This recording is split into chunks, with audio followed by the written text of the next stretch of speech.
right, let's get into it. Today we're going to do a deep dive into something you all requested, Oh, yeah. the long-term effects of fentanyl abuse. Definitely. We're looking at an article here from Rolling Hills Recovery Center. Okay.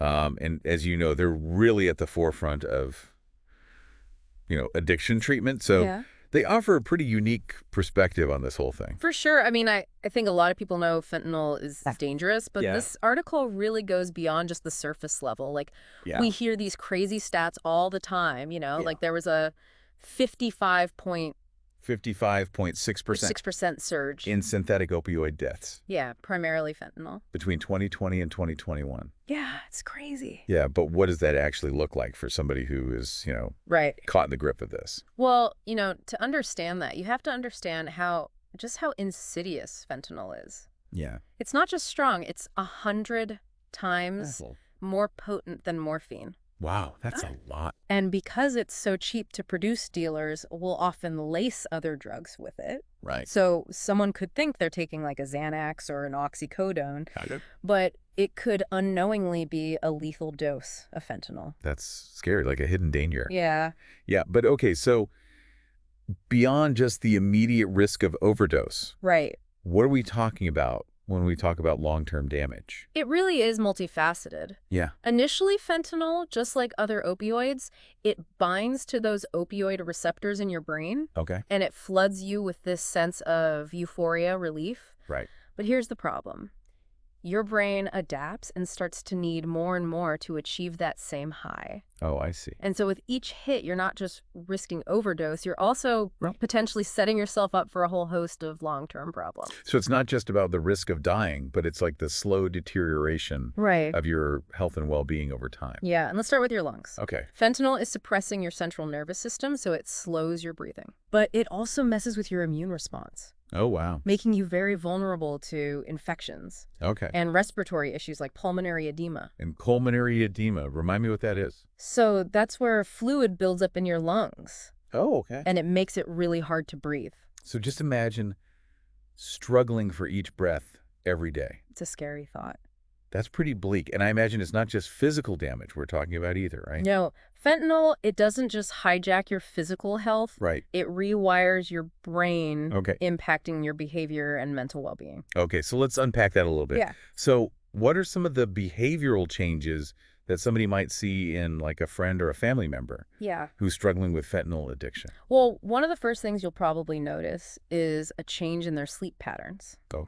Either they're sleeping a lot more or they're struggling with insomnia. Got it. You might see their work or their school performance just plummet. Oh, yeah. Legal issues might start cropping up, maybe stealing to support their habit. Right. Or driving under the influence. So these are pretty noticeable changes. Yeah. Not just something that's internal. And then there's the mood swings. Okay. 1 minute they're happy, the next minute they're irritable or angry. Oh, wow. Maybe even paranoid. Yeah. And this unpredictable behavior can really put a strain on relationships. Right. Because it makes it really hard for loved ones to understand what's going on.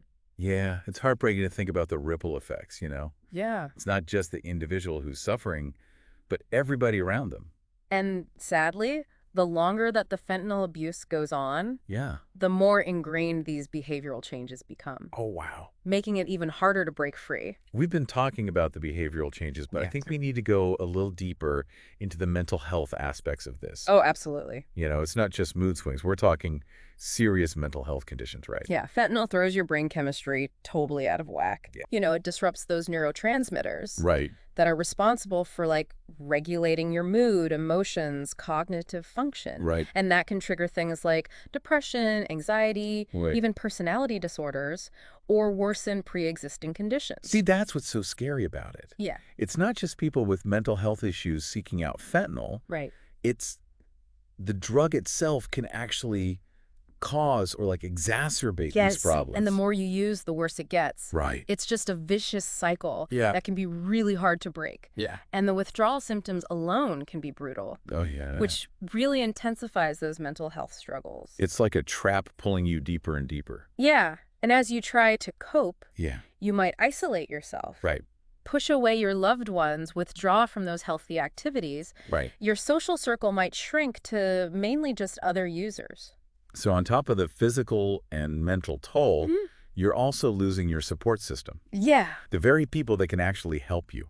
Exactly. And sadly, that's the trajectory for a lot of people. Right. And then there's the financial ruin. Yeah. Fentanyl addiction is expensive. Right. People drain their savings, sell their possessions, even resort to criminal activities to fund their habit. So it's like a domino effect. Yeah. One thing leads to another, Exactly. and your whole life is in shambles. Which is why it's so important to seek help. Right. The longer you wait, the more difficult it is to recover.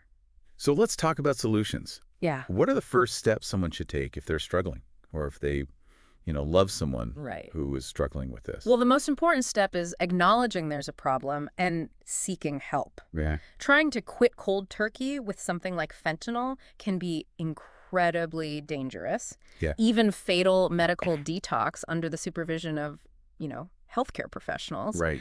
That's often the safest and most effective way to start that recovery process. So it's not about willpower then.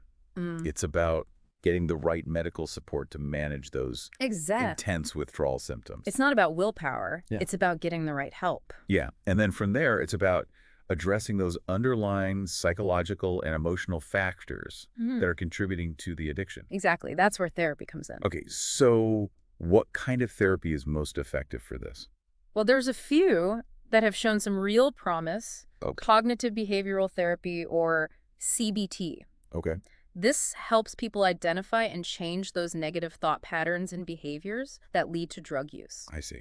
So they're recognizing triggers, developing coping mechanisms for cravings, and building those healthy habits. So it's about empowering the individual to take back control of their thoughts and their actions. Yeah, you're not letting the addiction dictate your life. Right, right. Another really effective approach is motivational interviewing, or MI. Got it. And this is a more collaborative therapy. Okay. It helps people explore their own reasons for wanting to quit and to build that internal motivation for change. Yeah. So it's really helpful for people who are ambivalent about treatment or feeling stuck. So it's less about telling somebody what they should do and more about helping them figure out their own path. Right? Find your own path. Yeah. Okay. And then in addition to CBT and MI, there's medication-assisted treatment, or MAT. Okay. And that involves using medications like buprenorphine, methadone, naltrexone in conjunction with therapy to manage those cravings, reduce withdrawal symptoms, and prevent relapse. Okay, break that down for me a little bit. How do those medications actually work? So they work by interacting with those same opioid receptors in the brain that fentanyl targets, but in a more controlled and less harmful way. I see. So buprenorphine and methadone, they act as partial agonists, meaning they activate those receptors, but to a lesser degree, reducing cravings and those withdrawal symptoms. Got it. Now, naltrexone, that's an antagonist. It blocks the effects of opioids completely. So it's not just about getting people off fentanyl, but providing that ongoing support to prevent them from falling back into that cycle. You need that support system. Yeah. And it can come in many forms. Yeah. Individual therapy, group therapy, support groups, family counseling. Right. It's about building that network of people that understand what you're going through. And can offer encouragement and accountability. All of that really underscores the need to seek professional help. Yes. This isn't something you could just white-knuckle your way through. Absolutely not. And on that note, I think it's important to mention the life-saving role of naloxone. Oh, yeah, naloxone. Yes. That's that nasal spray that can reverse an opioid overdose, right? Exactly. It's a medication that blocks the effects of opioids. Right. Essentially bringing someone back from the brink of death. Wow. So anyone who uses opioids or knows someone who does should have naloxone on hand and know how to administer it. It's a simple act that can literally save a life. That's powerful. That's powerful. Knowing about naloxone and having it accessible could be the difference between tragedy and a second chance. Without a doubt, it's a crucial tool in this fight against fentanyl. Wow. I mean, we've covered a lot of ground in this deep dive. It's a lot to take in about the devastating impact of fentanyl. Yeah, it is. From its effect on the brain to the consequences for individuals, families, communities. Absolutely. But I want to shift our focus a little bit, to a sense of empowerment. Yeah. Because despite the severity of this, I think knowledge is really our greatest weapon. It is. Knowledge is power. Right. Yeah. I mean, one of the most alarming things we talked about was how fentanyl is being laced into other drugs. Right. Often without the user's knowledge. Yeah. It's a hidden danger, It is. Incredibly difficult to detect. Right. And it makes that risk of accidental overdose terrifyingly high.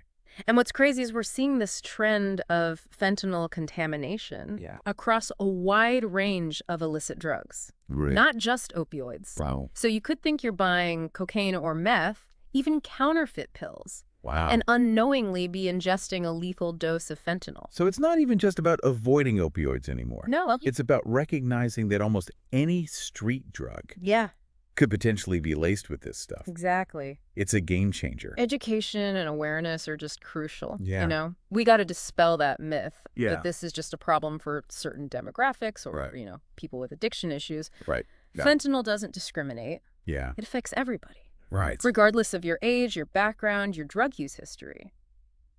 So what can people do? I mean, how can we protect ourselves and our loved ones? Yeah. In a world where this stuff just seems to be lurking everywhere. Well, one of the most important things is to just have open and honest conversations about drug use and the risks associated with fentanyl. Right. Parents, educators, healthcare providers, we all need to be talking about this. Yeah. And not just in a way that's like fear-mongering, but in a way that promotes harm reduction and empowers people to make those informed choices. Yeah, I think that's key. Yeah. Shifting the conversation away from judgment and stigma and towards education and compassion. Absolutely. It's about creating a culture where people feel comfortable seeking help without feeling shame or fear of repercussions. It's a health issue. It is. Not a moral failing. Addiction is a health issue.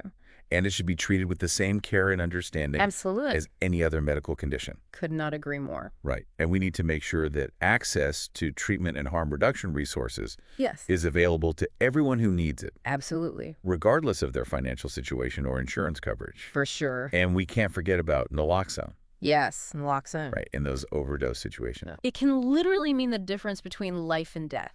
It really is like a game changer. It is. It's a nasal spray that anyone can use to reverse an opioid overdose. It's like a fire extinguisher. Yes. For opioid overdoses, everyone should have it in their home.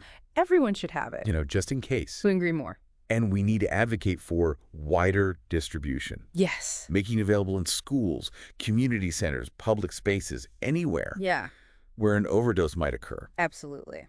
So as we wrap up this deep dive, I think the takeaway is this. Fentanyl is a serious threat. Yes.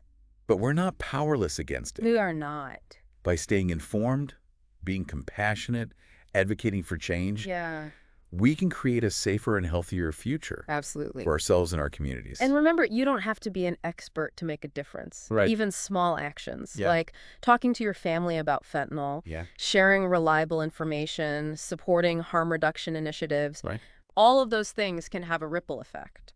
Yeah. What an empowering thought to leave our listeners with today. It is. Well, thank you for joining us on this deep dive. Thank you. Into the world of fentanyl. Appreciate it. We hope this exploration has been insightful. Yes. And that it's equipped you with the knowledge and the motivation to be a part of the solution. Absolutely. Stay curious, stay engaged, and stay safe.